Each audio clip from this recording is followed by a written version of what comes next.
बोलिए भारत माता की, भारत माता की, छत्तीसगढ़ महतारी की, छत्तीसगढ़ महतारी की।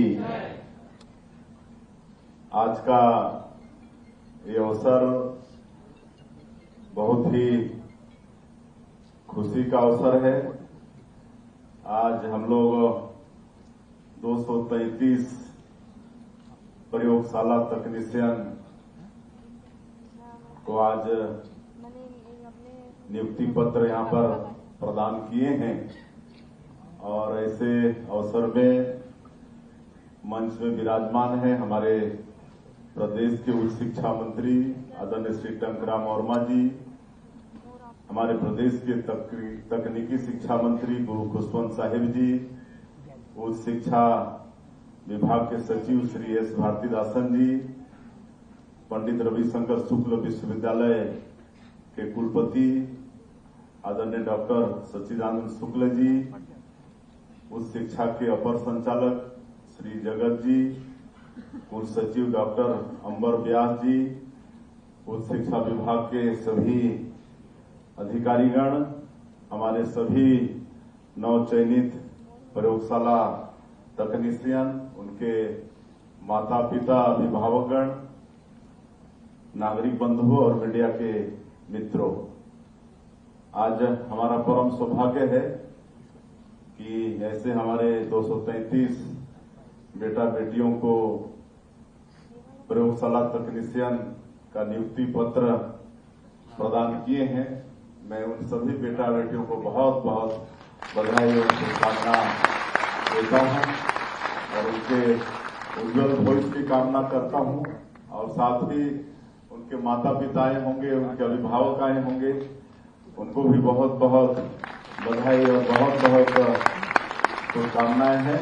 और इस चयन के लिए मैं व्यापम और विशेषकर कमिश्नर उच्च शिक्षा विभाग और उनकी पूरी टीम को भी बधाई देता हूं, जिन्होंने मेहनत करके ये चयन प्रक्रिया को पूरी की है।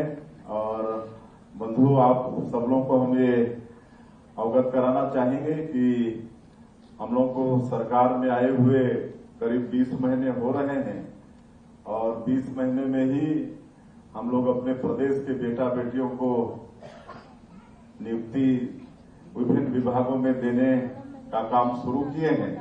अभी तक विभिन्न विभागों में 9-10 हजार बेटा बेटियों को हम लोग नौकरी दे चुके हैं।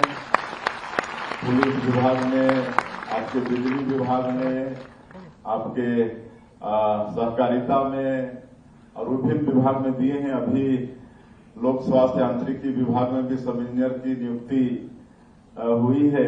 तो इस तरह से 9-10 हजार हमारे बेटा बेटियों को नियुक्त कर चुके हैं और अभी फिर से आपके हायर एजुकेशन में 700 प्राध्यापक सह प्राध्यापक उसकी नियुक्ति करने वाले हैं। स्कूल शिक्षा विभाग में 5000 की वैकेंसी फिर निकलने वाली है। तो इस तरह से हम लोग नियुक्ति दे रहे हैं और लगातार आगे देते भी रहेंगे। लेकिन हम समझते हैं कि इसके बाद भी सभी हमारे बेटा बेटियों को सरकारी नौकरी दे पाना संभव नहीं होगा। इसलिए हम लोग नई उद्योग नीति भी लाए हैं हमारे प्रदेश में और नई उद्योग नीति में रोजगार में विशेष फोकस किए हैं।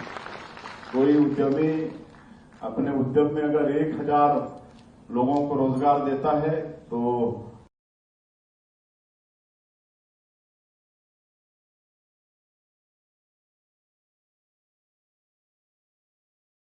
कारगर है, आकर्षक है कि हम लोग रायपुर, दिल्ली, मुंबई, बेंगलुरु और अभी हम बाहर भी गए थे, जापान और साउथ कोरिया, वहां भी इन्वेस्टर कनेक्ट का कार्यक्रम किए थे।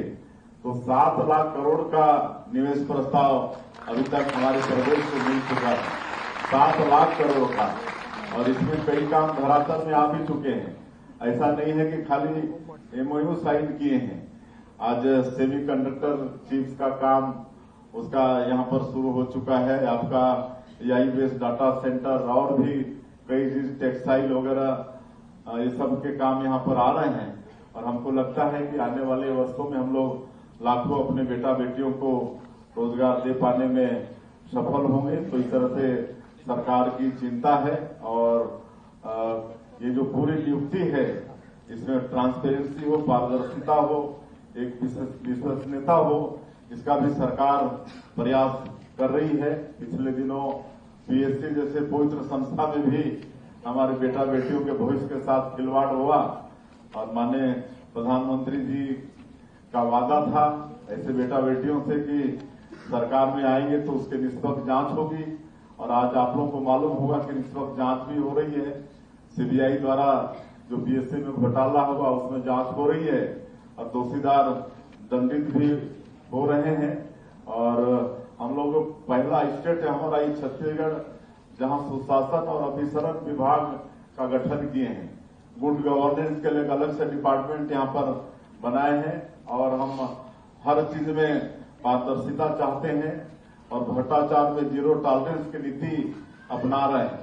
पिछली सरकार में जो भी भ्रष्टाचार के रास्ते थे वो चाहे कोयला परिवहन में चाहे आबकारी में वो सब रास्ते को बंद करके सारा ऑनलाइन कर रहे हैं। इतना तक कि आज हमारे मंत्रालय में भी ई फाइल प्रणाली उसमें भी लागू कर दिए हैं। तो इस तरह से पूरी पारदर्शिता के साथ सारा काम प्रदेश के अंदर हो इसकी पूरी चिंता हमारी सरकार कर रही है। इसलिए आप सब लोगों को आने वाले समय में कोई चिंता करने की जरूरत नहीं है और आप सब लोग एक नया जीवन शुरू कर रहे हैं। आप लोगों के ऊपर भी बड़ी जिम्मेदारी है और सब मिलकर हम लोगों को ये छत्तीसगढ़ को विकसित छत्तीसगढ़ के रूप में खड़ा करना है, क्योंकि हमारे देश के प्रधानमंत्री जी वो 2047 तक विकसित भारत खड़ा करने का संकल्प लिए हैं। तो हम लोगों को भी सहयोगी बनना पड़ेगा और एक 2047 विकसित छत्तीसगढ़ इसका भी विजन डॉक्यूमेंट हम लोगों ने तैयार किया है और उसके अनुरूप काम कर रहे हैं। लेकिन विकसित छत्तीसगढ़ खड़ा करने के लिए एक एक छत्तीसगढ़िया का योगदान बहुत जरूरी होगा और उसमें आप लोग भी सहयोगी होंगे। मैं और ज्यादा नहीं करते हुए हमारे सभी बेटा बेटियों को जिनको आज नियुक्ति पत्र दिए हैं उनके अभिभावकों को, उनके माता पिता को, सबको बहुत बहुत बधाई और शुभकामना देते हुए मैं अपनी बात समाप्त करता हूं। जय हिंद, जय छत्तीसगढ़। करतल ध्वनि रुकनी नहीं चाहिए। जोरदार ताली।